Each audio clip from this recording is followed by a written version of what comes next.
Because of you, Sam, I am who I am now," Yvonne said, with teary eyes, looking up at me through her glasses. She leaned hard into my chest. "Please, stay with me, Yvonne." I couldn't hold back any longer and hugged her tightly. "My name is Sam Collins. I'm a 32-year-old single man. I'm currently a licensed clinical psychologist working at a mental care center. But recently, I've been thinking about quitting my job. In fact, my boss, the director of the clinic, saw me as a threat and constantly attacks me with a high-handed attitude. Sam, it's a miracle someone like you, a dropout, could become a clinical psychologist, taking 4 years to graduate from an online high school. What a laugh the clinic users would have if they knew. The center director said so and denied me everything. Actually, I had been terribly harassed at school in junior high and had to go to a private online high school instead of a regular one. I was so hesitant to interact with people that I often stayed at home. To be honest, my parents also thought it would be impossible for me to reintegrate into society. They probably thought that I, who was afraid of communication and stayed at home, would not be able to adapt to society.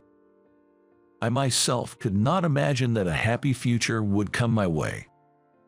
But I was blessed with a fateful encounter that changed me. The online high school had a male school counselor with a clinical psychologist license who was always there for me.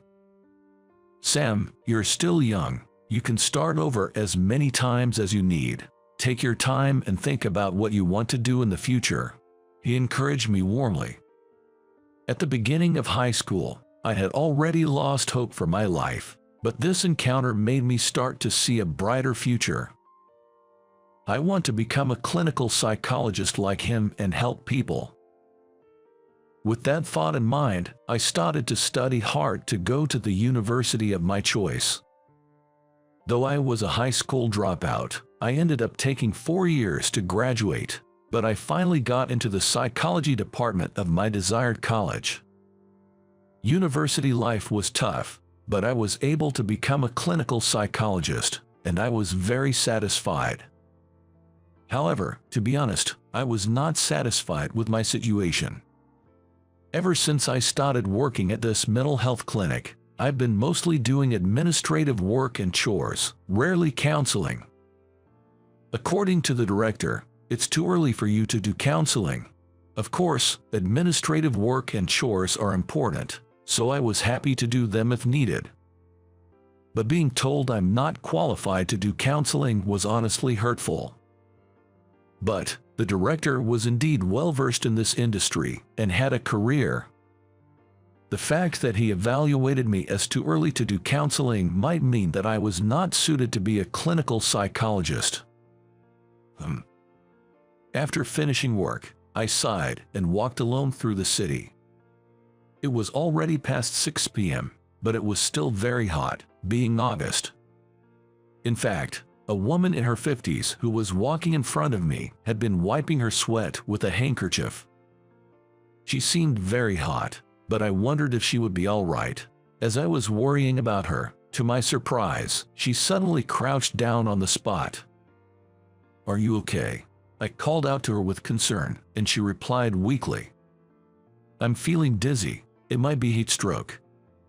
In a faint voice, she told me this. "I'll call an ambulance right away," I said, and I called an ambulance on my cell phone. Fortunately, there was a hospital nearby, so the ambulance arrived quickly. I also went to the hospital with her.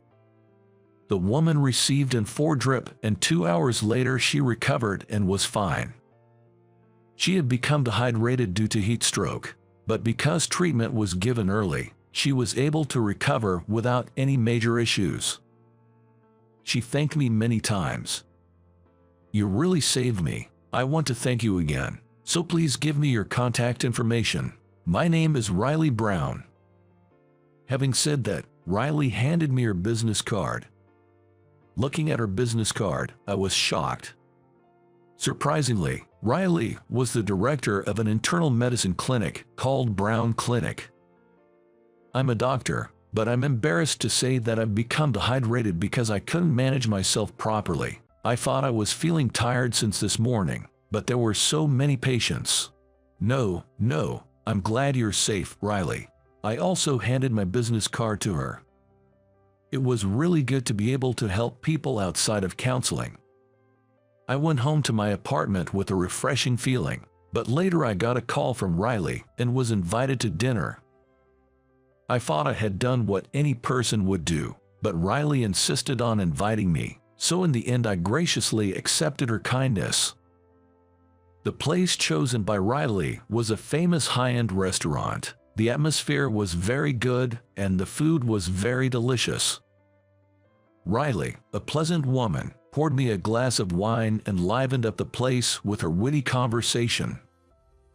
While enjoying the delicious food and having a good conversation, Riley suddenly brought up this topic. "So, Sam, do you have a girlfriend or something?" "Me, I don't. Or rather, I'm ashamed to say, I don't have much experience with women." Riley seemed to understand my vague words.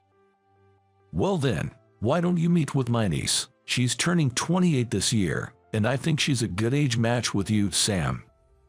I was surprised at Riley's words.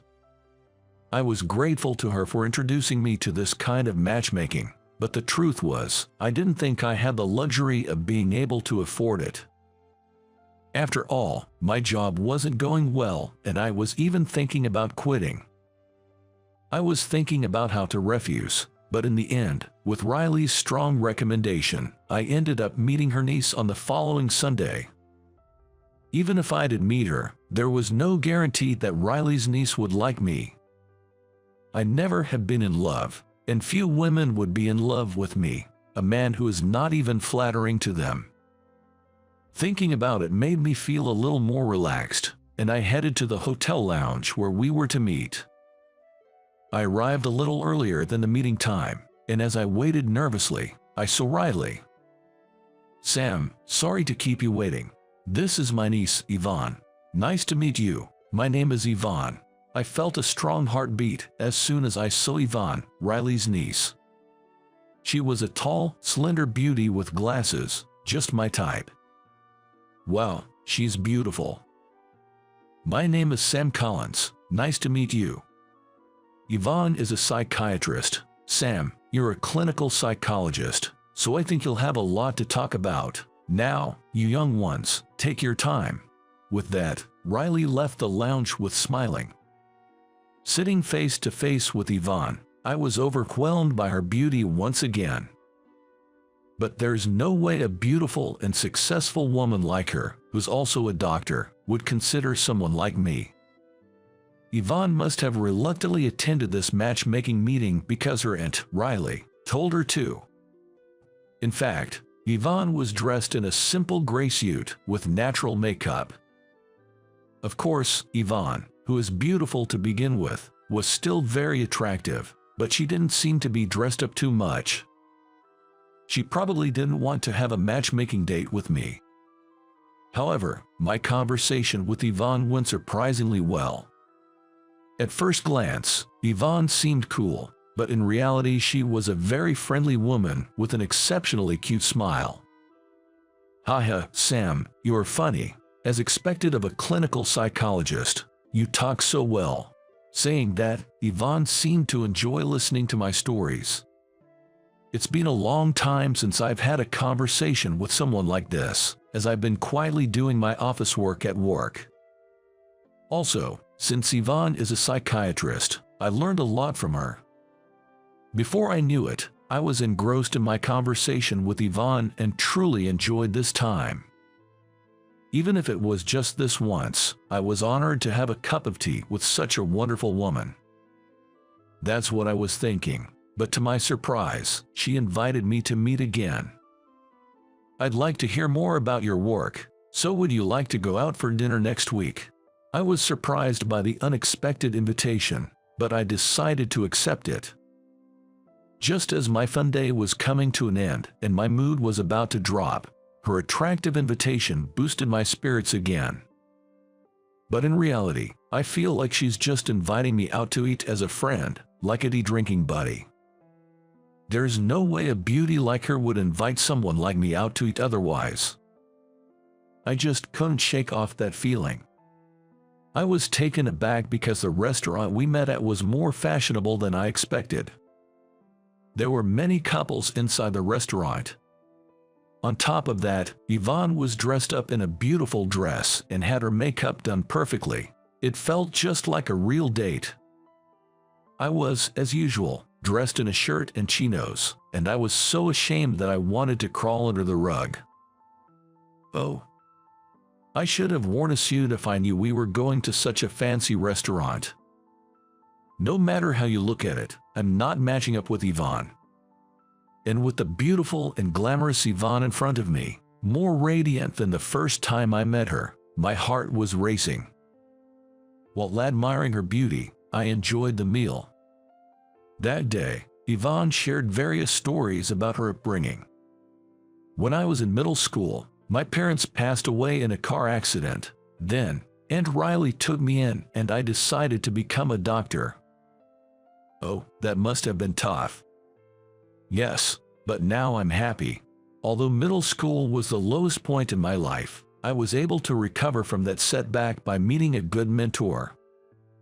Meeting someone can really change our lives. Still, your positive attitude is the reason why you're here now, looking so wonderful. Actually, I also met a school counselor in high school who inspired me to become a clinical psychologist. Really, I'm sure that counselor would be very proud to see you as a reputable clinical psychologist, Sam. Yvonne said that, but in that moment, my heart ached. I was trying to show her my good side, but in reality, I was not being recognized at all as a clinical psychologist. I was even considering quitting my job. I had initially thought I'd be happy if I could just stay friends with Yvonne, but every time we met, I felt special feelings budding for her. Recently, I have been feeling more and more like Yvonne was treating me as a potential romantic partner. I wondered why such a wonderful person would be interested in someone like me, but perhaps she was overestimating me. After seeing me try to present myself in a good light, discussing my work as a clinical psychologist, she may have misunderstood me to be an admirable person. But in reality, that's not the case at all. If I continue seeing Yvonne, I'll just become a huge coward. I should leave before we become any closer. Thinking so, I told Yvonne on our fourth date, we should stop seeing each other. I finally broke the news while we were walking together in a seaside park where you could see the beach. The moment I said that, Yvonne widened her eyes in surprise. Sam, what's wrong? Did I do something to offend you? No, it's not you, it's me. It's not Yvonne's fault at all. I confessed everything to her without hiding anything. Although I was talking about clinical psychology as if I was something special when I was with you, Yvonne, in reality, I'm just a worthless man who isn't valued at all in my workplace. As I was talking, Yvonne was quietly staring at me. I'm actually thinking about quitting now, and I'm nowhere near worthy of someone as wonderful as you. There are much better partners for someone like you than me. That's not true at all. I am who I am today because of you, Sam. What? I was surprised at Yvonne's words. But then, she told me a shocking truth. You might not remember, Sam, but we met once at the entrance exam briefing session for a correspondence high school. You and I did. Yes, it's quite embarrassing, but I was over 20 pounds heavier than I am now, so I probably look very different. What? That girl was Yvonne. It was only when Yvonne told me that the plump girl I met at the orientation before I graduated from high school overlapped with the slender Yvonne in front of me. I had no idea they were the same person. As I mentioned before, I lost my parents when I was in middle school. I started overeating due to the shock, and I became overweight. I was looked down upon at school because of it. That was one of the reasons why I stopped attending school and became apprehensive about men. Yvonne, you had such a past. She, too, like me, had a deep wound in her heart. To be honest, I didn't even feel like going to high school and wanted to keep shutting myself in at home. But when I heard your words at the entrance exam briefing session, I felt really encouraged. At that time, I reassured Yvonne, saying, I'm also going to graduate from high school in 4 years, but I believe that you'll have a fulfilling school life here too. I truly wished for her to find happiness, as she bore a gloomy expression. When my aunt suggested a matchmaking date, I wasn't enthusiastic at all. But knowing my date would be you, Sam, I was genuinely happy. I wanted to thank you for helping me in the past, but I didn't want you to recognize me from back when I was overweight, so I stayed silent. Yvonne confessed that when she'd previously mentioned being saved by a senior, she had been referring to me. That's why, Sam, please, don't say you're worthless. I love you, and because of you, I am who I am today. With these words, Yvonne gazed up at me through her glasses, her eyes misty with tears. She then nestled herself into my chest. Please, stay by my side, Yvonne. Unable to contain my feelings, I embraced her tightly. We returned to my apartment together and spent the night. It was a first for both of us, but we naturally merged our minds and bodies as one. I vowed to love her for the rest of my life. From that night on, I started calling her Vani, and we officially began dating. At the same time, I made the bold decision to quit my job at the mental health center. That didn't mean I planned to give up being a clinical psychologist. I planned to start all over again from scratch. It was my encounter with Yvonne that gave me such courage. The director of the clinic said finding a new job would be impossible, but I applied for school counselor positions and juggled work at several schools. Turned out, this work suited me better, and I was able to interact with many students as a school counselor. A year after switching jobs, I married Yvonne, and we built a warm family together. On our wedding day, Yvonne looked beautiful in her white dress. Even our Aunt Riley, who had been like a mother to Yvonne, was moved to tears. Seeing Yvonne as a bride makes me truly happy. As Yvonne's guardian, it must have been an overwhelming moment. For both her late parents and Aunt Riley, I vowed to make Yvonne happy. 3 years into our marriage, we were blessed with a baby boy, and our marital life was pure bliss. As we approached our 5th anniversary, we embarked on a new challenge. Aunt Riley set up a branch of the mental clinic and entrusted it to Yvonne and me. I intend to continue my work as a school counselor here. As we were watching over our sleeping son, Yvonne said, "We need to make this clinic good for our boy." I felt the same way. Our son might experience setbacks and heartaches in his long life journey. But it is in such times that people need to heal each other. As a clinical psychologist, I hope to deliver happiness to someone, even if it's just a little. With my beloved Yvonne by my side, I am confident that I can make this dream come true. I'm curious about what excites you, she said, spreading out that. Wow, this is incredible. To be honest, this is a really awkward situation. It's really embarrassing and somewhat pitiful for me to convey my feelings to her. But she is very serious, and facing her, I have no choice but to be honest with my feelings and body. My name is Zach Sullivan. I'm a fledgling comic book assistant who just moved to New York. I dreamed of becoming a comic book artist in the future, but I gave up because I lacked the knack for it. However, I was well suited for the assistant tasks crucial to constructing a comic, like backgrounds and inking, so I decided to pursue it. What does a comic book assistant do? I often get asked. The truth is, a comic book artist doesn't draw everything in their work. In any comic, there are characters, there's a background, dialogue, and various lines added to enhance the illustration.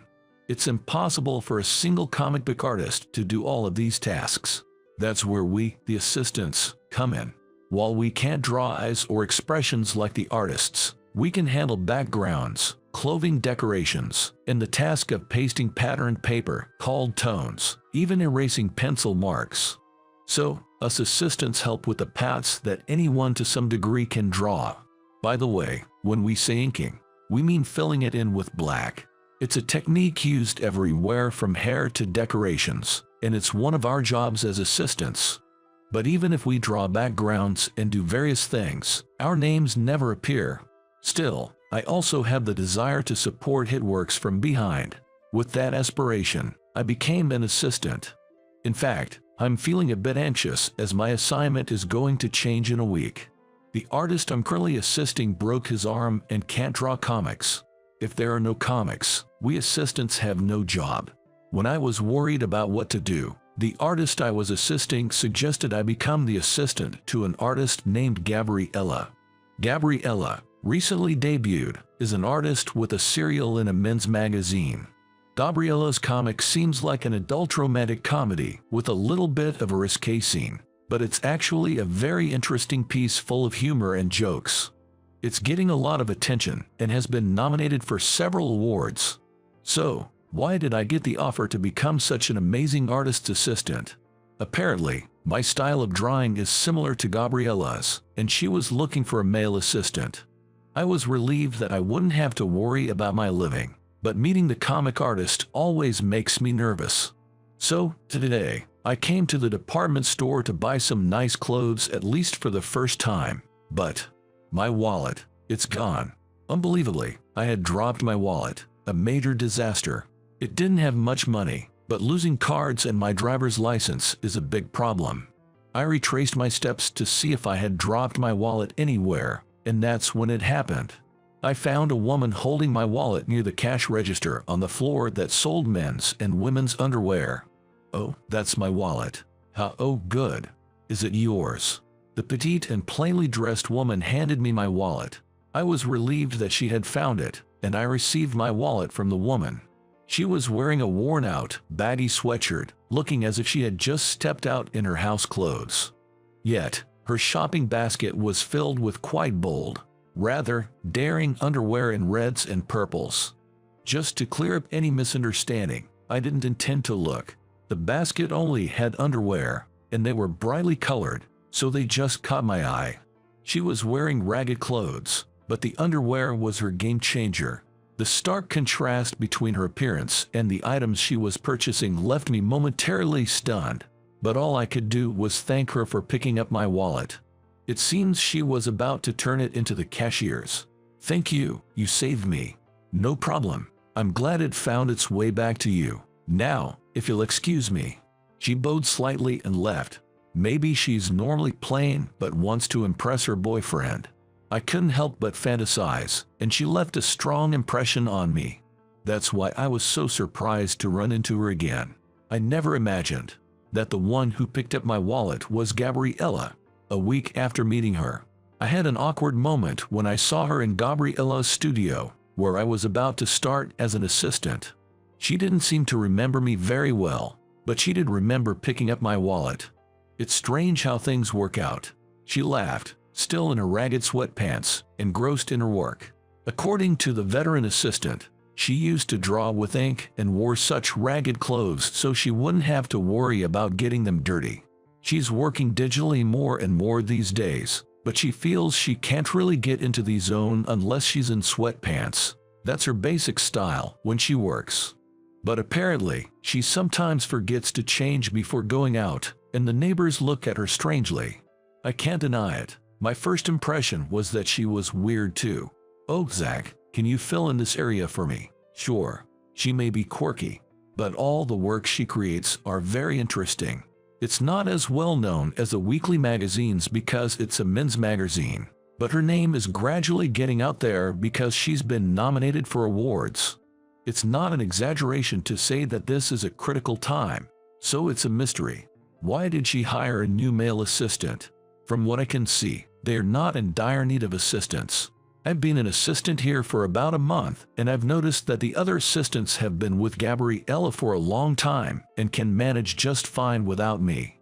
So I had my doubts. The reason became clear the next day. Zach, can I have a moment? Oh, yes. I was suddenly called by Gabriella. She's a quiet person and rarely speaks unless it's work-related. She's capable of having a conversation, so it's not a problem. But I was surprised because she had never spoken to me in the studio except to give instructions for the manga. I went to the room in the back. This is the reference room. There's a big table and various materials necessary for drawing manga are stored here, and that's where I usually search for materials. But for some reason, today the table was covered with flashy women's underwear. Dak, which one do you think is good? I wanted to ask which underwear would excite you. Gabriella told me something outrageous in a matter-of-fact tone. Because she said it so normally, I was the one who ended up feeling embarrassed. From the colors of the underwear on the table, it looked like some of the ones she was buying when I first met her. I thought she was buying them for herself, but it seems she bought them as references for her comics. Why are you asking me? All the other assistants in my studio are women, so I can't get a straightforward male opinion. I've been using the usual sexy scenes, but I'm running out of ideas. You're around the same age as my target audience, so your opinion would be helpful. I see. So that's why she was looking for a male assistant. Apparently, there used to be a male assistant, but for various reasons, he quit, and I was the one who came in. I understood the circumstances, and I accepted the reason why I was hired, but this was very awkward. Of course, this is just for drawing manga. It's not an indecent question, but for me, it's like revealing my preference in underwear to her. But Gabriella had a very serious look on her face, so as her assistant, I had to answer. Well, for heroine, I think black would be nice. Oh, black, but doesn't black look plain? The heroine of this work is cool, isn't she? Black has a bit of sexiness and is perfect for the image of a cool girl. But if the design is like this red one with a little lace, it also has a cuteness, and it leaves an impact when you see it briefly. I said that, pointing at the red underwear. It was a cute design with lace and frills, the kind of design I like. Watching me, Gabriella said, black. I thought men preferred brighter colors, but black does suit the heroine. Yeah, thank you. Thanks to you, I think I can draw a good scene. Gabriella seemed ecstatic as she said this, and quickly returned to her desk in the studio to start drawing with incredible fervor. She is the type of person who can't rest until she's drawn her ideas out, and I felt a sense of joy contributing to her work in some small way, as I quietly tidied up the materials she had laid out. Several months later, we found ourselves in a crisis. In the depths of winter, Gabriella had fallen ill, and we were facing the possibility that we might not be able to complete the manuscript in time. The manuscript had to be submitted by tomorrow, and we were in the final stages. But an unwell Gabriella was unsteady on her feet and certainly not in a state to draw as she usually would. Moreover, only at such a time, we cannot skip it because we have a project for the opening color pages. Just a bit more. Gabriella was doing her best to work while sticking cooling patches to her forehead. Only a few more pages. If she could just draw those, we assistants could handle the rest. But she was unable to draw because her hand was trembling. Gabriella stood up shakily with a feverish look on her face, and, for some reason, walked over to me and grabbed my shoulder. I hate to ask you this, but Zach, can you do the drawing? What? Both I and the other assistants were taken aback. It's our job as assistants to draw the backgrounds and the inking. Sure, we'll draw as much as you want if you ask us. But there are things that only the comic artist, the master, can draw. I can't possibly take on that role. I've done what's necessary, but there's one more page. Don't worry, Zach, you can do it. After all, it was your idea. With those words, Gabriella showed me the page she hadn't been able to draw. What? It was a scene where the heroine's skirt gets flipped up, revealing her underwear. What you might call a fan service scene. The heroine's expression, body, clothes, everything was drawn, but the crucial underwear was completely blank. It was just a plain, white underwear. When we talked about underwear, I thought Zach would draw the perfect underwear. for the heroine. But, just sketch it out. That's all you need to do. I can't think about the design right now. The truth is, a scene like this should have been drawn by Gabriella herself. I'm sure Gabriella wanted to draw it too. That's why she bought the underwear and even came to ask me for advice. But if she were to draw it in her current shaky state, the result would probably not be good. So, that's why she asked me to do it. It was a decision she made, prioritizing the quality of the work over her own desire to draw. Alright, but I'm just doing the design, okay? Moved by her passion, I agreed to her request and grabbed a pencil. Comic artists and their assistants naturally draw all sorts of things. Crowds of people, dense forests, animals, and sometimes even the human body in its natural form. So I didn't mind drawing underwear. But, feeling the pressure of having been chosen by her, I went a bit overboard. Because, when the manuscript that was barely finished in time was finally published in a men's magazine, while the story was certainly praised, the scene I worked on was pointed out as being clearly over-detailed LOL, and it became a topic of discussion, giving it an unexpected fame. I guess that can't be helped. After all, I wanted to make a peekaboo scene where the heroine looks as cute as possible and leaves a strong impression, and I worked hard on the design with that in mind. Even she was pleasantly surprised, saying, "You drew underwear that suits the heroine better than I expected." And now, I've ended up being in charge of drawing the underwear in our work. I wondered if it was really okay for me to be doing this. But, all the characters that appear in the work are my children. Don't you want to dress your children in nice clothes? And your underwear designs have been well received by the fans. Gabriella was so convinced of this. I'm glad that she's left the underwear design to me, and I'm getting better at drawing it, but I feel a bit awkward about it, especially since the other assistants tease me about it. Lately, I've even been given some pretty bold underwear as possible reference material. Just to be clear, I don't feel bad about this at all, so for me, there's no issue whatsoever. Thanks to this, I, who was once an outsider as a newcomer, could fit in. It was at that moment, "Zach, can I talk to you for a minute?"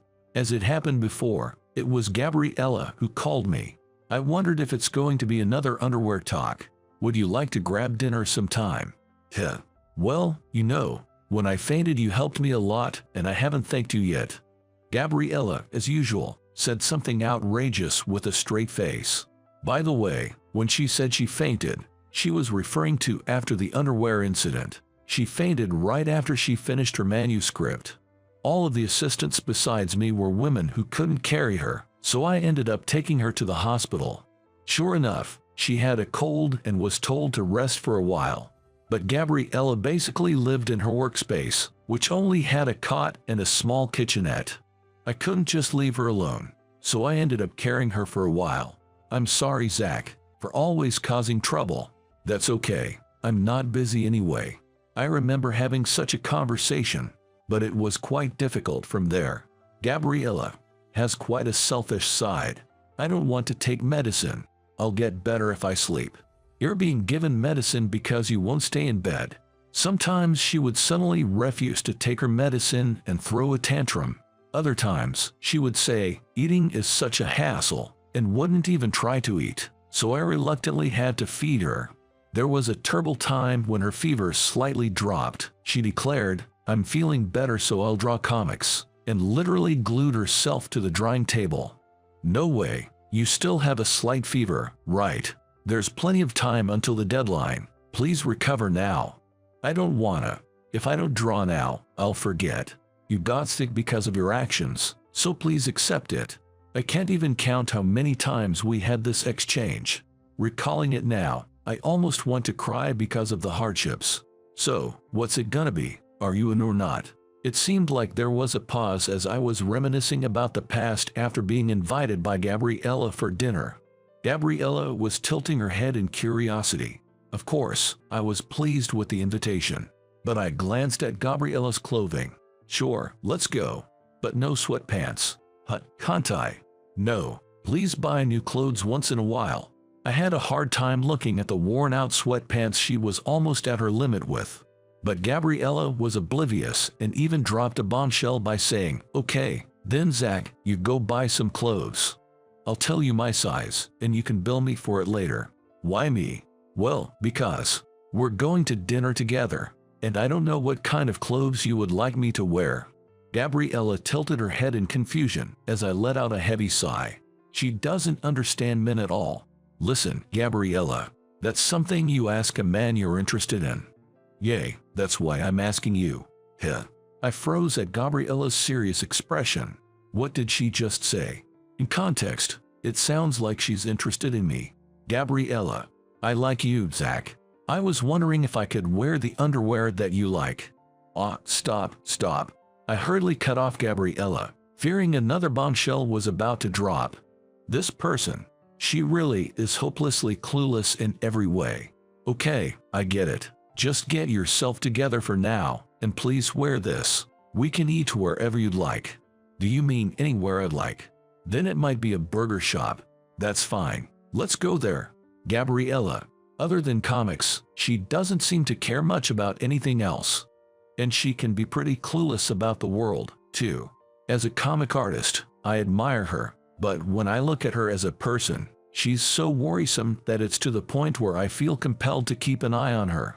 I think it's about time for her to develop some human-like qualities. I remember thinking this as I stayed by her side, oblivious to the fact that in 6 months, I'd be dating this very artist. A woman named Gabriella Miller. Moreover, I had no idea that I'd be launching my own career as a comic artist. But at that moment, all I was thinking was how I needed to turn Gabriella into a decent human being, while I was busy drawing sexy underwear. Can I borrow your jacket? That classmate of mine, who's practically begging at my feet, is a notorious blonde bombshell in our class, or in simpler terms, she's quite a rebel. Why is she doing this to a normal, or even more plain than normal, person like me? Apparently, she forgot to wear that thing women usually wear. Looking at her pleading with such urgency, I couldn't help but give in. My name is Jacob Miller. I am a high school senior, like any other. By the time you reach your senior year in high school, you're probably thinking about college entrance exams. Being that my only talent is studying, of course, I'm doing my best to prepare for the SAT. When I go home, I study, and when I go to my tutoring sessions, I study. And of course, I study at school. But when the class assignment was shuffled in junior year, I ended up in the same class with an unexpected person to watch out for. Her name is Alyssa Parker. She is adored by everyone, a delinquent gal. It's worth repeating that she is a delinquent, otherwise known as a rebel. Her flamboyant blonde hair, long nails, and short skirts, and never tried to follow the school rules.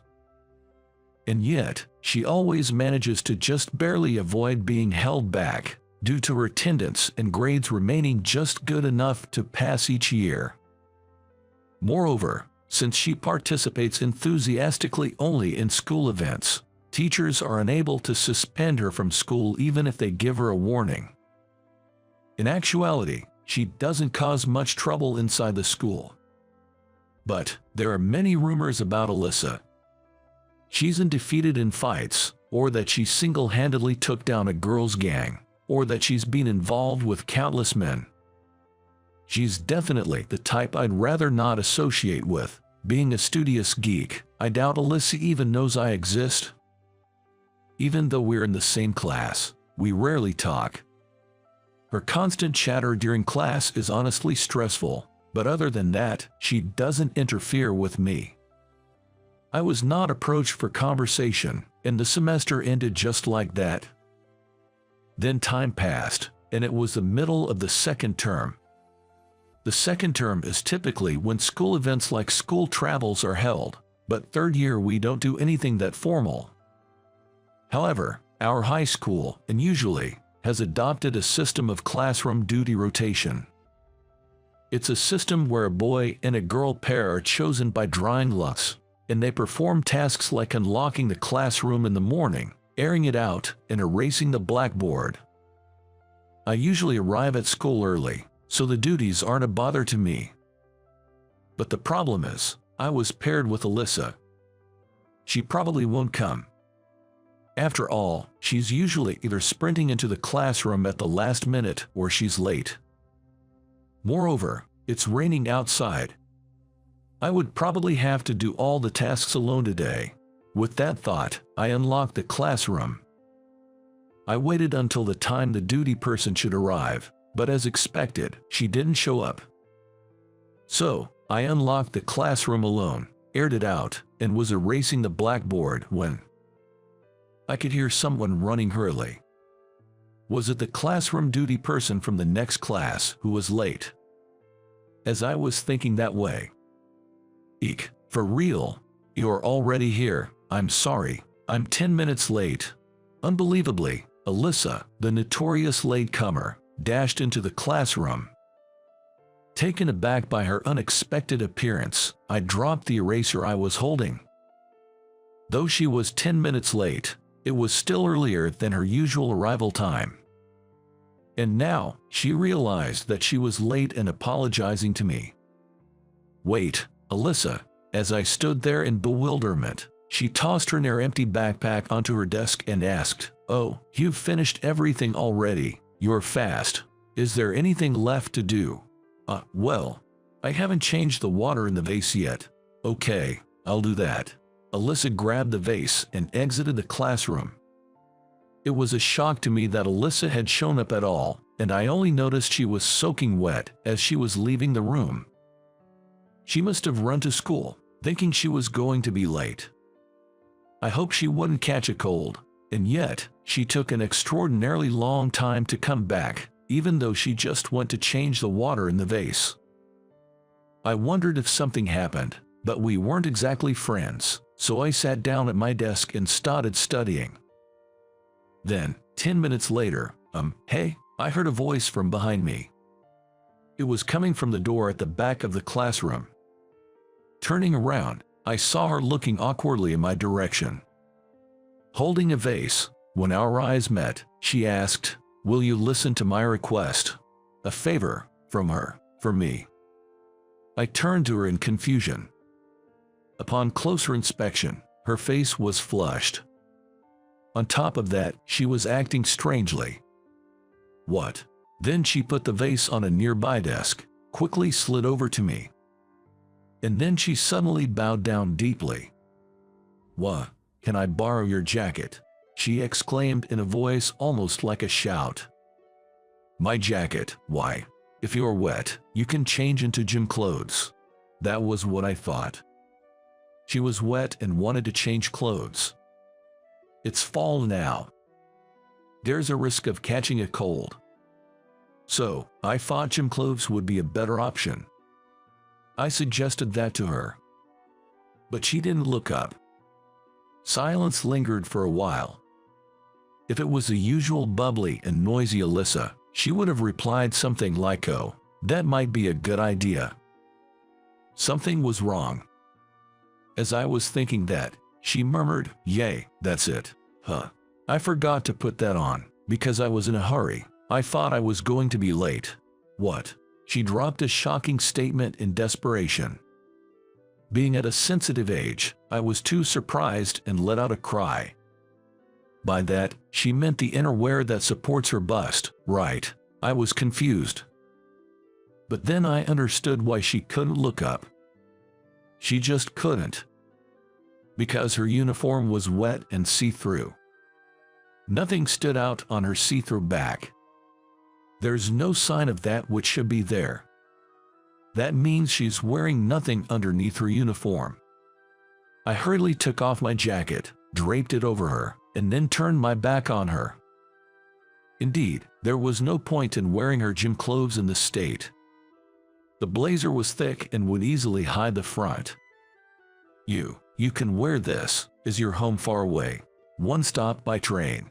In that case, why don't you go home wearing that for now?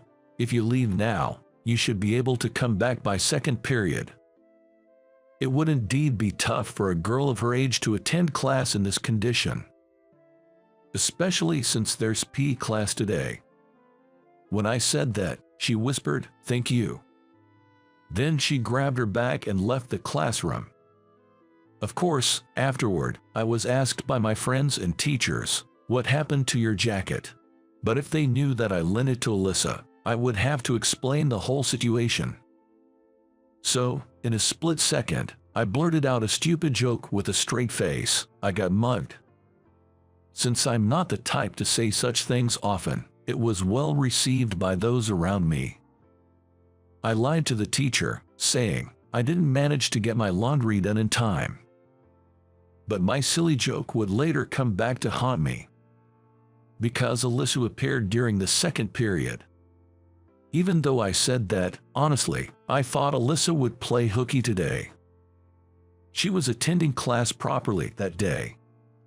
"Oh, Jacob, I'll wash and return your jacket tomorrow, okay?" Alyssa shouted out loud, and coupled with my joke, a surreal joke about Jacob, who got mugged by Alyssa, spread like wildfire.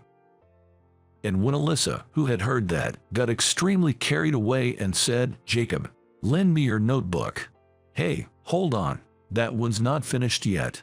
She started to tease me like this, and people around me started to tease, "Jacob is being mugged by Alyssa again today." So, I created a notebook for Alyssa so that she could take it. Getting it back every time is a hassle, and while my notes are verbatim from class, the notebook is simplified so even Alyssa can understand it. They say you need 3 times the knowledge to teach someone, and that's exactly true. When trying to break things down so that they can be understood at Alyssa's academic level, I felt my lack of knowledge. I need a good vocabulary, too. Making Alyssa's notebook was fun in my life of repeating the same studying every day. I wrote thinking that even Alyssa would understand if I wrote this clearly, but she would always ask, "Hey, Jacob, what does this mean? I don't understand just this part." Every time she said that, I was filled with determination to make a notebook that was even easier to understand, and that she wouldn't say she didn't understand. Well, initially, I had just prepared a notebook that was simplified very basically. But, you see, I tend to get a bit obsessed. I just can't help but put a lot of effort into it. After all, if I'm going to show it to someone, it would be better if it can help them study. That's why I ended up getting a bit too fired up. But it also helped me study, and I had fun doing it, so it's all good. Thanks to Alyssa, I've had more opportunities to talk with my classmates too. As we continued like this, time flew by, and the second semester was about to end. By the time we finished our final exams and were just waiting for them to be returned, I came down with a fever and had to stay in bed. There's not much class left after the exams are returned, so I thought it was kind of a blessing in disguise that I fell sick during this period. Fortunately, my high school is near my home. In fact, I chose this high school mainly because it's near my home. I figured I'd have someone bring my test home. Then I could check the parts I got wrong. With that in mind, I sent a message to a friend. "Hey there, are you okay, Jacob?" Surprisingly, the one who came was Alyssa. "Why, Alyssa?" I was shocked when I got a reply from my friend saying, "Alyssa has taken your test." It seems Alyssa came to deliver my test in place of my friend. "Sorry for the trouble, thank you." "No worries, I also had something to tell you, Jacob." As I sat up, Alyssa handed me the test paper. The score was about as expected, and I was satisfied. But upon closer inspection, there were several other answer sheets behind mine. The scores were 70 and 68 for the math and English tests, respectively. This wasn't my answer sheet. What the? Incredibly, that answer sheet belonged to Alyssa. Alyssa was more prone to failing grades. Moreover, I distinctly remember Alyssa failing consistently in math and English, the subjects Alyssa struggled with the most. Forgetting about my fever, I was so surprised my eyes nearly popped out. Seeing this, Alyssa flashed a wide grin. "Remember the notes you gave me, Jacob? They were incredibly easy to understand, and you even explained parts I didn't get, so my grades shot up thanks to that. It's all thanks to you, Jacob, thank you." With that, Alyssa wore a sparkling bright smile, unlike anything I had ever seen. Seeing that smile, I felt extremely happy. Of course, my part in lending the notes contributed to this, but it was Alyssa's hard work studying that ultimately reflected in the results. The notes were really easy to understand and interesting. I found myself studying at home before I knew it, and I wanted you, Jacob, to be the first to know about my test results. That's why I came over. Haha, you did great, Alyssa. From usually scoring around 30, that's incredible. Exactly. Now I can surprise my family. Having said that, Alyssa turned to me again and suddenly bowed in appreciation. "You know what? I know I'm being presumptuous, but could you teach me next time?" Well, sure. In my mind, I had already been teaching Alyssa when I was showing my notes. But for Alyssa, it seemed different, and being directly asked for help was pleasing. So, once I recovered and returned to school, I started supervising Alyssa's study after school. After all, I would only be studying if I went home anyway. Since I started teaching Alyssa, my own careless mistakes reduced, and my grades improved too. But what surprised me was that Alyssa was smart. Thinking back, besides math and English, Alyssa barely managed to pass the other subjects, avoiding failing grades to prevent being held back a year. In other words, if Alyssa actually studied, Alyssa could improve considerably. While it's not realistic to catch up several years' worth of studies in a few months. But after developing a habit of studying, perhaps during winter break at my house, Alyssa managed to score over 70 in math and English, over 80 in other subjects, and gained the ability to attend an average university. Oh, by the way, there was absolutely nothing fishy about our study sessions at my house. I'm a guy, after all. I had some expectations, but surprisingly, Alyssa's defense was tough. Rumors of her being involved with multiple guys turned out to be completely false. The rumor that she never loses a fight seems to be true, though. If I'm going to kiss, it has to be with my lover. That's what she used to say while fiddling with her nails. So I was not in her eyes. But then, out of the blue, "Would you mind if I kiss you, Jacob?" At our high school graduation ceremony, while everyone was signing yearbooks, Alyssa said that to me. "What, you mean? Ha ha ha, you're too insensitive. Even I would feel something after spending so much time with you." Alyssa laughed as she said that, but her face, it was redder than the time she forgot to put that. She looked so adorable that I pulled her out of the bustling classroom during our graduation ceremony and took her to the relatively empty courtyard. What? Is this what I think it is? A confession? Alyssa was trying to hide her embarrassment with her usual light-hearted remarks, but her eyes were darting around and her face was beet red all the way to her ears. She's not really one for serious talks. I knew that, but as a guy, I wanted to look cool. "Yeah, that's the plan. I mean, I like you, Alyssa." When I said that, Alyssa started to mumble. No, she was grinning and trying to hide it, and she made a weird face while saying, "I'm happy. This isn't a dream, is it?" with a shy smile. I gathered up all my courage and kissed her. It was my first kiss, and it's still fresh in my mind. Even now, 10 years later. Hey, what are you looking at? My high school yearbook. It's been 10 years since then. Now, we're both 28, married, and living together in a small apartment. Although we'll be moving into a house soon. So, while packing, I found the yearbook and started reminiscing about old times. Yikes, that's my embarrassing past. No, throw it away right now. All your photos are from when you were a Jersey Shore girl, aren't they, Alyssa? Stop, don't look. Alyssa, who used to be a flashy party girl, had transformed into a sophisticated college student after high school graduation. We went to different colleges but would teach each other the classes we attended, sharing our knowledge. Of course, we went on regular dates too.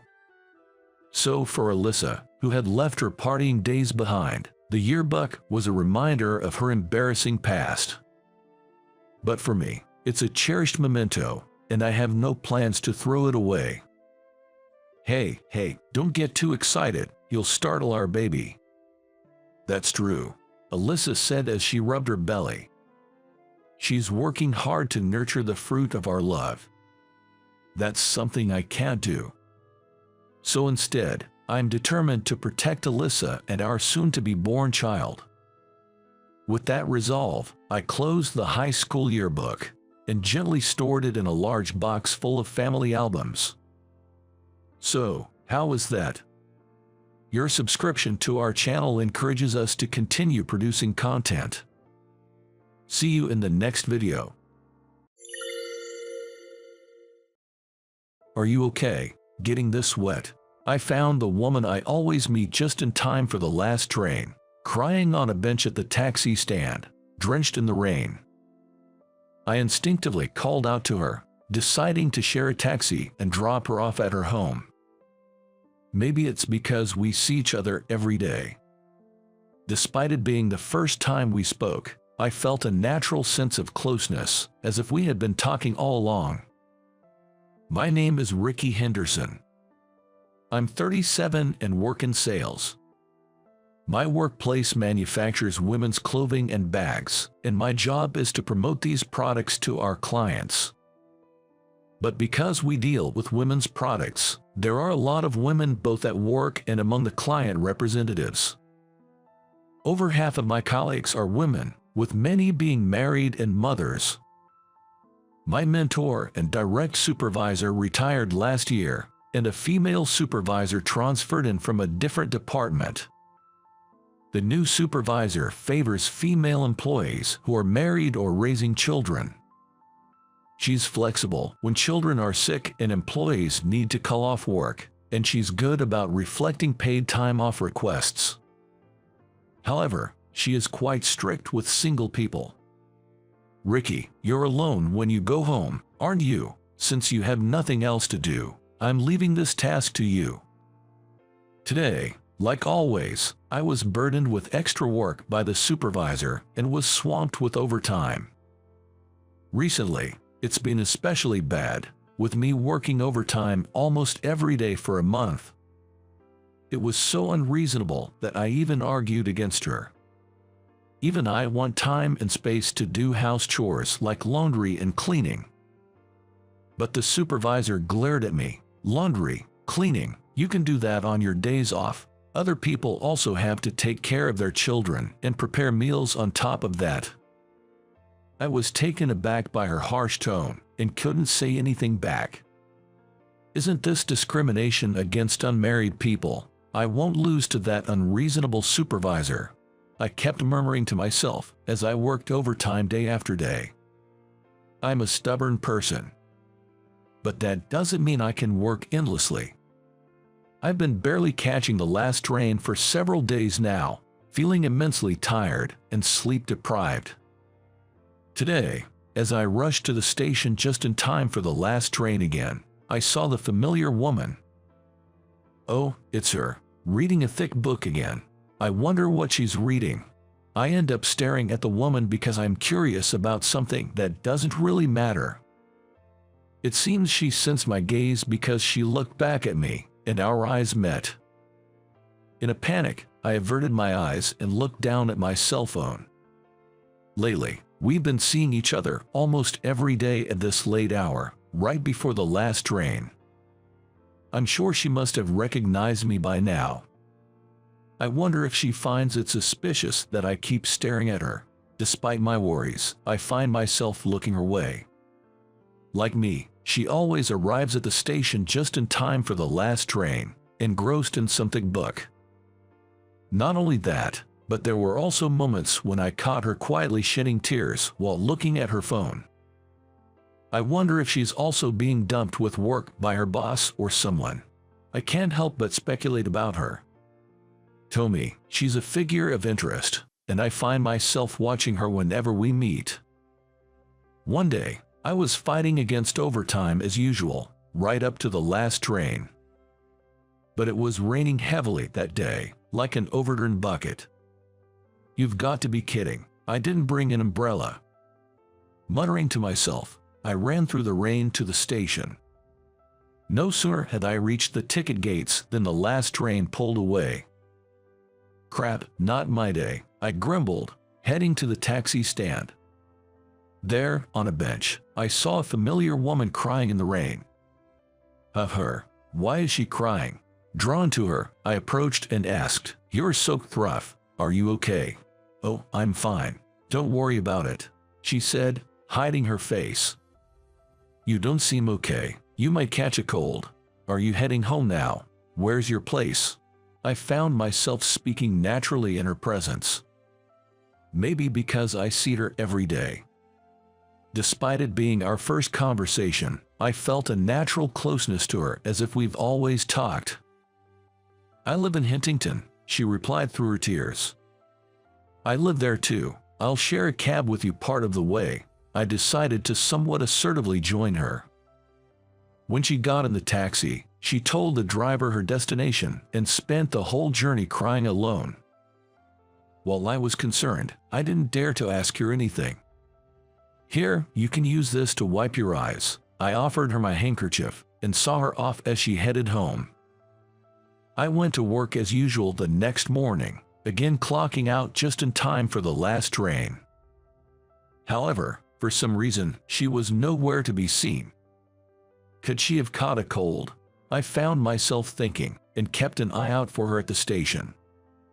One day, my supervisor suddenly asked, "Could you handle the ab market negotiations? An urgent matter came up and I can't go." "But it's your responsibility, isn't it?" "How far have the negotiations progressed?" "I'm not sure about it since I'm not in charge," I responded. "Just read the materials, you'll be fine," my supervisor said before leaving the office. Ab Market is an online retail company based overseas that sells clothing and bags. With a computer or cell phone, anyone can purchase their products from any part of the world. It's a great honor to have our products in their service. Therefore, mistakes and rudeness aren't acceptable. I went to the client as a replacement for my supervisor but ended up listening to complaints about her. That lady is always late with her responses, and her handling is careless. Our president is the same. Both of them are slow and really sluggish when it comes to work. The client's representative complained not only about my supervisor but also about his own president. The representative had been much more polite and kind when I had previously visited with my supervisor. But on this day, he was evidently irritated, and the negotiation ended without a deal. I gave up and decided to return to the office. As I walked out of the meeting room and into the hallway, I passed by the woman I'd shared a cab with recently. When I looked surprised, she also looked surprised and bowed, saying, "Oh, it's you. Thank you for the other day." Then, in a rush, she took out her business card and handed it to me, saying, "I apologize for not introducing myself sooner. I'm Emily, the president of Ab Market." "What, you're the president?" Taken aback, I handed her my business card in return. "I'm Ricky from BC Apparel. My father, who was the former president, fell 2 months ago, and things have been chaotic. I couldn't introduce myself sooner. I'm sorry." Emily, as she was now known, apologized again and then whispered softly, "I'd like to thank you for the other day, so if you have a free day, could you call me at the number on my business card?" No, there's no need for thanks. I didn't do anything special," I replied modestly, but Emily looked a little sad. but I still haven't returned your handkerchief. Could you find some time for me?" Despite being the president, Emily seemed so timid and humble. Without thinking, I replied with a resounding, "Sure, I'll contact you again." Fast forward to a few days later on a Friday night. I had arranged to meet with the president of a client company at a renowned fine dining restaurant. The place was known for its high-end service and food. I had never been to such an expensive restaurant before. What's more, I had no idea that the woman I had been seeing at the station was the president of my client. I headed to the restaurant with a mix of surprise and shock. I was so nervous and didn't know what to talk about. Then, Emily, as she asked me to call her, broke the ice by saying, "I know we just got here, but would you mind listening to my problem?" "Go ahead. Please tell me anything," I replied in a surprisingly energetic manner due to my nervousness. I was an ordinary employee of my father's company before my father, the former president, collapsed 2 months ago from a cerebral hemorrhage. Then I was put in charge of the president's business. I listened to Emily's story and suddenly remembered her reading a thick book at the station just before the last train. "That's why you studied every day." I was satisfied in my mind and asked, "How is your father?" I asked Emily. "His life is not in danger, but he's bedridden and can't move or speak," she said.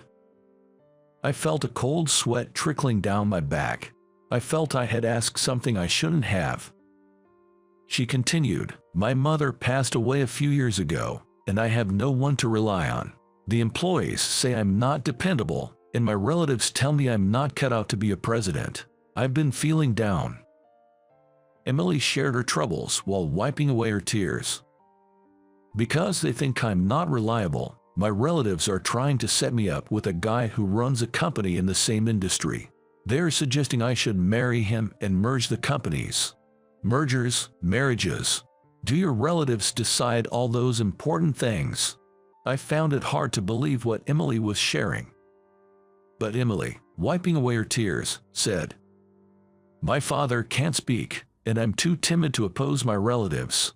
The man they've set me up with is very arrogant, and his harsh messages make me cry every day. I don't want to ruin my father's company, but I'm constantly worrying about what I should do." Her words reminded me of the time when I saw her crying at the station while looking at her cell phone. You shouldn't have to deal with work or marriage alone. You should firmly refuse anything you don't like. I gave her the best advice I could. Emily wiped her tears and gave a small smile and said, "Thank you. Just talking to you has made me feel a little lighter." Since that dinner, whenever we both had time off, Emily and I started to go out for meals together. I was worried about her and just couldn't leave her alone.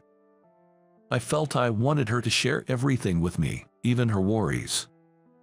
"When I talk to you, Ricky, I feel at ease, but I'm sorry. I keep complaining about my work every time we meet. Aren't you tired of it?"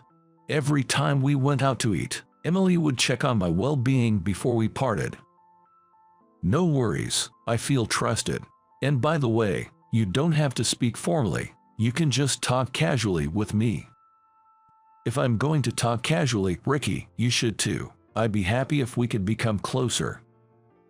Her innocent smile made my face turn red up to my ears. I found it comforting to watch Emily as she spoke energetically or seriously, and I just nod along. She seemed relieved when I told her about my work complaints and private marriage concerns. Emily was both a business associate and a friend. Our unusual relationship continued for a while, and we shared various stories with each other. Emily was gradually becoming more capable of handling her presidential duties. Watching her growth was a great joy for me. Today, I made my way to Emily's company again, pushing forward discussions with the person in charge. The president, who I thought had finally gotten the knack of working efficiently, is often seen smiling at her cell phone during work. Did she find someone special? She's so transparent. Now, I find myself able to hear these complaints about the president with a smile. Most likely, the reason Emily is grinning at her cell phone is because she's looking at the messages I've sent her. I found myself becoming more and more aware of how I should treat Emily, who was often perplexed. Emily, you shouldn't be looking at your phone during work. The person in charge is having a hard time. When I told her that during our dinner, her face turned red in surprise. Oh no, were the employees watching me? How embarrassing. Despite being the boss, I find it adorable how she has such unguarded moments. Ricky, you always see right through me, and you're always correcting me when I mess up.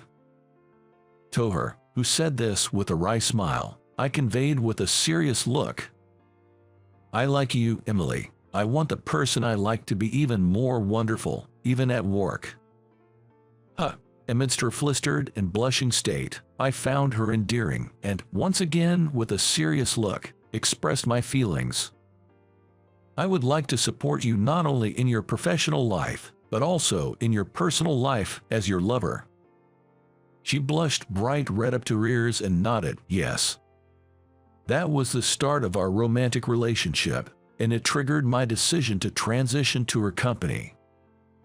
I didn't switch jobs just because of my lover. I was already exhausted from the unreasonable demands of my previous boss and had been considering a job change. We're striving to support each other as good partners in both work and personal life. Fast forward a few years, we'd get married.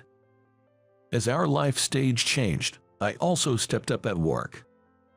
Now, as her executive assistant, I support and oversee my wife's work from the closest perspective. I want to support you throughout our lives, both at work and in personal life. When I say this, my wife responds with a smile. I'm glad to have met you. Let's support each other in both work and personal life. A woman I met at the subway station and had always been intrigued by. Now, as my dear wife and partner at work, I hope we can continue to support each other. How was that? Your channel subscriptions serve as motivation for our production. See you in the next video.